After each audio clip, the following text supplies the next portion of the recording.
ಅಥಣಿಯ ಭರವಸೆಯ ಬೆಳಕು ಫೌಂಡೇಶನ್ ಕಚೇರಿಯಲ್ಲಿ ಇಂದು 70ನೇ ಕನ್ನಡ ರಾಜ್ಯೋತ್ಸವವನ್ನು ಭಾವಪೂರ್ಣವಾಗಿ ಆಚರಣೆ ಮಾಡಲಾಗಿದೆ. ಕಾರ್ಯಕ್ರಮಕ್ಕೆ ಸಂಸ್ಥೆಯ ಅಧ್ಯಕ್ಷೆ ರೂಪಾ ಕಾಂಬಳಿ ಮತ್ತು ಕಾರ್ಯದರ್ಶಿ ಕಾದಂಬರಿ ಅಕ್ಕೋಳ ನೇತೃತ್ವ ನೀಡಿದ್ರು.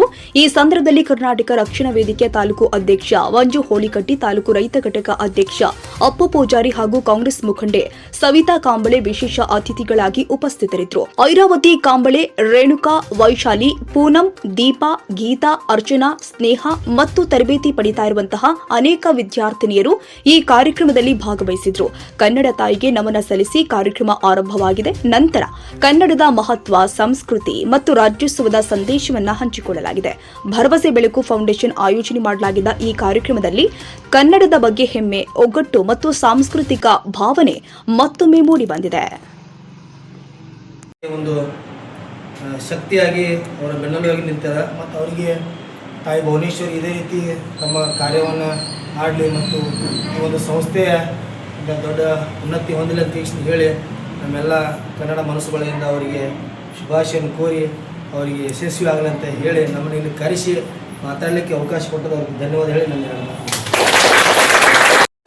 ತೀರ್ಥ ಸುಲಭ ಶ್ರೀಗಳು ಕಥೆಯಾಗುವೆ ಮತ್ತು ಮೊಟ್ಟ ಮೊದಲಿಗೆ ಗ್ರಾಮ ದೇವತೆಯನ್ನು ನಾವು ಹೃದಯ ಮಂದಿರದಲ್ಲಿ ಧ್ಯಾನಿಸುತ್ತಾ ಹಾಗೂ ಇವತ್ತಿನ ಈ ಶುಭ ಕಾರ್ಯಕ್ರಮಕ್ಕೆ ಸಾಕ್ಷಿಯಾಗಿರ್ತಕ್ಕಂಥ ತಾಯಿ ಭುವನೇಶ್ವರಿಯನ್ನು ನಾವು ಹೃದಯ ಮಂದಿರದಲ್ಲಿ ಧ್ಯಾನಿಸುತ್ತಾ ಹಾಗೂ ಇವತ್ತಿನ ಈ ಒಂದು ಕಾರ್ಯಕ್ರಮಕ್ಕೆ ಕಾರಣೀಕರ್ತರಾಗಿರ್ತಕ್ಕಂಥ ಈ ಸಂಸ್ಥೆಯ ಸಂಸ್ಥಾಪಕ ಅಧ್ಯಕ್ಷರು ಆತ್ಮೀಯ ಸಹೋದರಿ ರೂಪಾಕ ಹಾಗೂ ಎಲ್ಲ ನನ್ನ ಸಹೋದರಿಯರಿಗೆ ಹಾಗೂ ಆತ್ಮೀಯ ಸಹೋದರ ಮಂಜಣ್ಣ ಅವರಿಗೂ ಕೂಡ ನನ್ನ ನಮಸ್ಕಾರಗಳನ್ನು ತಿಳಿಸುವುದರ ಜೊತೆಗೆ ಎಲ್ಲರಿಗೂ ಕೂಡ ಒಂದು ದಿನದ ಮುಂಚಿತವಾಗಿ ಕನ್ನಡದ ರಾಜ್ಯೋತ್ಸವದ ಹಾರ್ದಿಕ ಶುಭಾಶಯಗಳನ್ನು ತಿಳಿಸುವುದರೊಂದಿಗೆ ಇಲ್ಲಿ ಒಂದು ವಿಶೇಷ ಏನಪ್ಪ ಅಂತಂದರೆ ಕನ್ನಡ ರಾಜ್ಯೋತ್ಸವವನ್ನು ನಾವೆಲ್ಲರೂ ನಾಳೆ ಆಚರಣೆ ಮಾಡಬೇಕು. ಇವತ್ತು 12 ಗಂಟೆಗೆ ನಮ್ಮ ರಾಜ್ಯೋತ್ಸವಕ್ಕೆ ಅಧಿಕೃತವಾಗಿ ಚಾಲನೆ ಸಿಗುತ್ತದೆ ಅಂತ ತಿಳ್ಕೊಂಡಿದ್ದೀವಿ.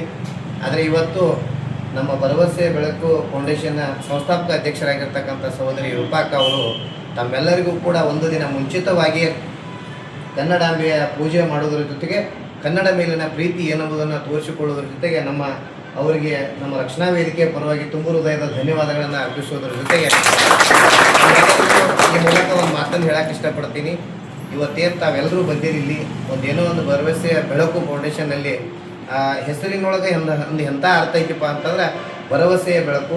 ಅವ್ರು ನಮಗೆ ಮೊದಲಿನಕ್ಕೊಂದು ಫೌಂಡೇಶನ್ ಆಗೋಕ್ಕಿಂತ ಮುಂಚೆನ ಪರಿಚಯ, ಯಾಕಂದ್ರೆ ನಮಗೆ ಅಕ್ಕನ ಸ್ಥಾನದಲ್ಲಿತ್ತು, ನಮಗೆ ಯಾವತ್ತೂ ಮಾರ್ಗದರ್ಶನ ಮಾಡ್ಕೊತ ಬರ್ತಾಯಿದ್ರು. ಅವರಲ್ಲಿ ಒಂದು ಎಂಥ ಅಚಲವಾದ ಇದೇನೈತಪ್ಪ ಅಂತಂದರೆ ಏನಾದರೂ ಸಮಾಜ ಸೇವೆ ಮಾಡಬೇಕು ಅಂತ ಹೇಳಿ ನಮ್ಗೆ ಯಾರಿಗೂ ಗೊತ್ತೇ ಇಲ್ಲ ಅದು ಹೆಸರು ಹೆಂಗೆ ಚಾಯ್ಸ್ ಮಾಡಿರಪ್ಪ ಅಂತಂದ್ರೆ ಭರವಸೆಯ ಬೆಳಕು. ಇಲ್ಲಿ ಏನು ನೀವು ಬಂದಿರ್ತೀರಿ ಒಂದು ಆಸೆ ಇಟ್ಕೊಂಡು, ಇದು ನಮ್ದು ನಾ ಏನು ಕಲ್ತು ಹೋಗ್ಬೇಕಂತ ಏನು ಆಸೆ ಇಟ್ಕೊಂಡು ಬಂದಿರ್ತಿಲ್ಲ, ಆ ಭರವಸೆನ ಅದನ್ನು ಪೂರೈಸಿ ಆ ಬೆಳಕನ್ನು ನೀವು ತೊಗೊಂಡು ನಿಮ್ಮ ಮನೆಗೆ ಹೋಗಿ ಬೆಳಗ್ರಿ ಅಂತಕ್ಕಂಥ ಆಸೆಯನ್ನು ಇಟ್ಟು ಅವ್ರು ಏನು ಕಟ್ಟಾರಲ್ಲ, ಆ ಭರವಸೆ ಬೆಳಕು ನಿಮ್ಮೆಲ್ಲರಿಗೂ ಮಾರ್ಗದರ್ಶನ ಆಗಿ ದೊಡ್ಡ ಮಟ್ಟದಾಗಿ ಬೆಳೀಲಿ, ಆಶೀರ್ವಾದ ರೂಪದಲ್ಲಿ ಅವ್ರು ಬೆಳೆಸತ್ತಾರೆ, ಅದು ಬೆಳೀಲಿ ಅಂತಕ್ಕಂಥ ಮಾತನ್ನು ಅವರಿಗೆ ಭುವನೇಶ್ವರಿ ತಾಯಿ ಮಗದಷ್ಟು ಇಂಥ ಶಕ್ತಿಯನ್ನು ಕೊಟ್ಟು ಕಾಪಾಡಲಿ ಅಂತ ಹೇಳಿ ಇಲ್ಲಿಯವರೆಗೆ ಕರೆಸಿ ನಮಗೆ ಮಾತಾಡಲಿಕ್ಕೆ ಅವಕಾಶ ಮಾಡಿಕೊಟ್ಟಿರ್ತಕ್ಕಂಥ ತಮ್ಮೆಲ್ಲರಿಗೂ ಹಾಗೂ ಸಂಸ್ಥೆಯ ಅಧ್ಯಕ್ಷರಿಗೂ ಅವಾಗೆಲ್ಲ ಸಂಸ್ಥೆಯ ಪದಾಧಿಕಾರಿಗಳಿಗೆ ನನ್ನ ಅನಂತ ಕೋಟಿ ನಮಸ್ಕಾರಗಳನ್ನು ತಿಳಿಸಿ ನನ್ನ ಮಾತು ಮುಗಿಸ್ತೀನಿ. ಜೈ ಹಿಂದ್.